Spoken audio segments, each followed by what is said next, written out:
할렐루야. 사랑하는 대강의 가족 여러분, 오늘 하루도 하나님의 말씀과 동행하는 삶이 되길 소망합니다. 오늘 함께 나눌 하나님의 말씀은 다니엘 8장 9절에서 14절 말씀입니다. 그중 한 뿔에서 또 작은 뿔 하나가 나서 남쪽과 동쪽과 또 영화로운 땅을 향하여 심히 커지더니 그것이 하늘 군대에 미칠 만큼 커져서 그 군대와 별들 중에 몇을 땅에 떨어뜨리고 그것들을 짓밟고 또 스스로 높아져서 군대의 주제를 대적하며 그에게 매일 드리는 제사를 없애버렸고 그의 성소를 헐었으며 그의 악으로 말미암아 백성이 매일 드리는 제사가 넘긴 바 되었고 그것이 또 진리를 땅에 던지며 자의로 행하여 형통하였더라. 내가 들은즉 한 거루가 이가 말하더니 다른 거루가 이가 그 말하는 이에게 묻되 환상에 나타난 바 매일 드리는 제사와 망하게 하는 제약에 대한 일과 성소와 백성이 내준 바 되며 짓밟힐 일이 어느 때까지 이룰고 하매 그가 내게 이르되 2300 주야까지니 그때의 성소가 정결하게 되리라 하였느니라. 아멘. 어제 우리는 헬라 제국을 상징하는 순념소에 대해서 살펴보았습니다. 이 순념소는 크고 현저한 뿔이 하나 있었다고 했는데 이 뿔은 알렉산더 대제를 가리킵니다. 그리고 알렉산더의 뿔이 꺾이고 대신에 현저한 뿔 넷이 하늘 사방을 향해 났더라고 했습니다. 이 네 뿔은 알렉산더의 헬라 제국이 네 왕조로 분리될 것을 의미한 말입니다. 그 네 왕조는 셀루쿠스 왕조, 프톨레미 왕조, 카산더 왕조, 리시마쿠스 왕조라는 것을 기억해 두십시오. 그리고 구절을 보면 그중 한 뿔에서 또 작은 뿔 하나가 나서 남쪽과 동쪽과 또 영화로운 땅을 향하여 심히 커지더니 라고 했습니다. 이 그중 한 뿔에서 또 작은 뿔 하나가 났다는 것은 이 사왕조 중에 셀루쿠스 왕조의 8번째 왕 에피파네스의 등장을 가리킵니다. 에피파네스 왕은 성품이 매우 천박했다고 합니다. 하지만 군사적으로는 재능이 뛰어났습니다. 본문에는 그가 행할 일들이 예언되어 있습니다. 그런데 우리는 이 모든 일들이 하나님의 섭리하심 가운데 이루어지고 있다는 사실을 절대로 잊어서는 안 될 것입니다. 이 사실을 기억하고 말씀을 들어야 합니다. 먼저 그는 영토를 넓히며 심히 큰 세력을 키워나갈 것이라고 했습니다. 9절을 보면 그중 한 뿔에서 또 작은 뿔 하나가 나서 남쪽과 동쪽과 또 영화로운 땅을 향하여 심히 커지더니 라고 했습니다. 이 본절에서 말하는 그중 한 뿔이란 네 장수 가운데 시리아 지역을 통치하던 셀루쿠스를 가리킵니다. 본절은 바로 그 셀루쿠스에서 작은 뿔 하나가 날 것이라고 했는데 이 작은 뿔은 앞에서 말씀드렸듯이 셀루쿠스 왕조의 제8대 왕인 안티오쿠스 사제 에피파네스를 가르친다고 이 대부분의 학자들이 동의합니다. 즉 에피파네스 왕이 남쪽과 동쪽을 공격하여 점령했다는 뜻입니다. 남쪽으로는 애굽의 프톨로미 왕조를 쳤고 동쪽으로는 바사와 아르메니아를 쳤습니다. 다니엘은 에피파네스가 이렇게 승승장구의 정과를 올릴 것이라고 예언한 것입니다. 또 하나 그는 이스라엘까지 점령할 것이라 했습니다. 9절 하반절을 보면 또 영화로운 땅을 향하여 심히 커지더니 그랬습니다. 영화로운 땅이란 이스라엘 백성이 거주하는 땅을 가리킵니다.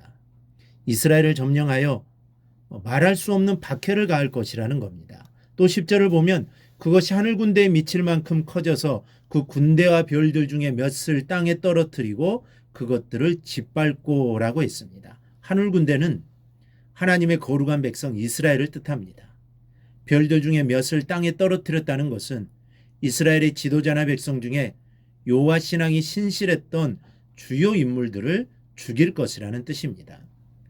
우리는 로마의 네로 황제를 기독교를 핍박한 가장 혹독한 핍박자로 우리가 기억합니다. 그런데 선민들의 구속사 전체를 염두에 두고 생각해 볼 때 네로의 핍박도 에피파네스의 핍박을 능가하지는 못했습니다. 그가 죽인 유대인의 수는 20만여 명에 달하였고 그가 노예로 팔아치운 유대인의 수도 약 10만여 명에 이르렀습니다. 또한 그는 하나님의 성전을 약탈하고 더럽히기도 했습니다. 하나님이 정하신 율법의 가르침대로 세움을 입은 대제사장을 자기 임의대로 폐하고 레위지파가 아닌 자를 임명하기도 했고 성전에 제우스 신상을 세우고 가증한 돼지의 피를 성전에 뿌리기까지 했습니다.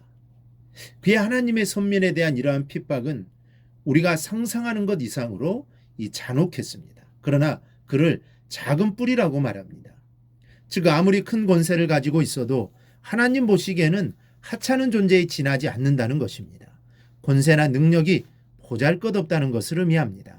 이렇게 아무리 혹독한 핍박자라도 그는 하나님 보시기에 아무것도 아닙니다. 하나님께서 마음만 먹으면 그 뿔을 꺾으시는 것은 일도 아닙니다. 그러므로 우리는 아무리 혹독한 핍박자를 만난다 할지라도 그를 두려워해서는 안 됩니다. 그 가운데서도 믿음을 지키고 하나님의 도우심을 구하며 하나님의 권세를 의지하시기 바랍니다. 그러면 하나님이 베푸시는 완전한 승리를 반드시 누리게 될 것입니다. 또 하나 그는 하나님까지 대항했습니다.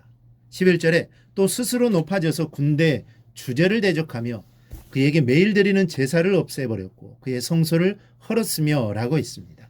군대의 주제는 하나님을 가리키는 말입니다.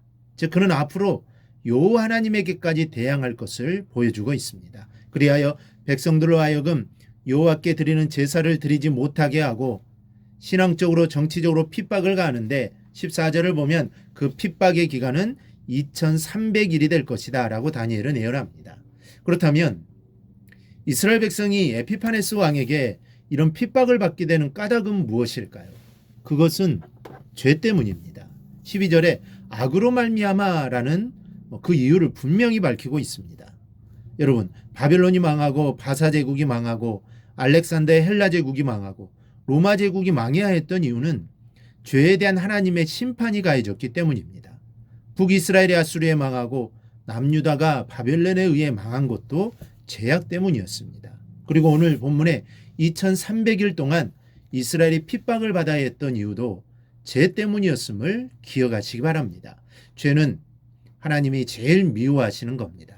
그러므로 우리는 날마다 죄를 회개하고 주님 앞에서 아름답게 살아가는 성도가 되어야 할 것입니다. 바로 여러분이 그런 성도가 되실 수 있기를 바랍니다. 그래야 할 때 하나님의 은총이 여러분의 삶 가운데 풍성하게 임하게 될 것입니다. 이렇듯 회개함으로 입게 되는 하나님의 은혜가 우리 안에 늘 있기를 주님의 이름으로 축원합니다. 오늘 묵상한 말씀을 굳게 잡고 삶으로 실천하며 살아내는 대강의 모든 성도들이 되기를 축복합니다.